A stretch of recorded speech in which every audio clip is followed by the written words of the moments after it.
The great problem for reform or transformation is the tyranny of common sense. Things that people think, well, they can't be done any other way because that's the way it's done.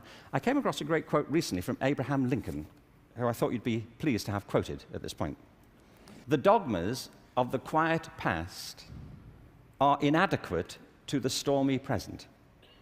The occasion is piled high with difficulty, and we must rise with the occasion. I love that. Not rise to it, rise with it. As our case is new, so we must think anew and act anew. We must disenthrall ourselves, and then we shall save our country. I love that word, disenthrall. You know what it means? That there are ideas that all of us are enthralled to, which we simply take for granted as the natural order of things, the way things are. And many of our ideas have been formed not to meet the circumstances of this century, but to cope with the circumstances of previous centuries. But our minds are still hypnotized by them. And we have to disenthrall ourselves of some of them.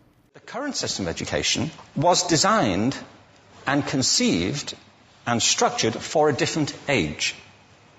It was conceived in the intellectual culture of the Enlightenment and in the economic circumstances of the Industrial Revolution.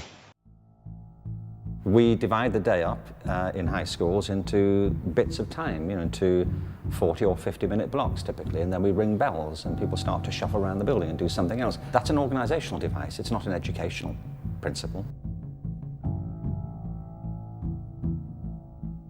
10 university heads in 1890 said, in 11th grade, everyone should learn chemistry. In senior year, everyone should learn physics. A lot of these subjects are great, but these priorities were dictated 124 years ago. The old blue-collar industrial model of education is already gone. We're already living in its wake. What happens to society when hundreds of millions of people have that aimless, rudderless feeling of, I've been replaced by a very small box? I don't know if there's a solution.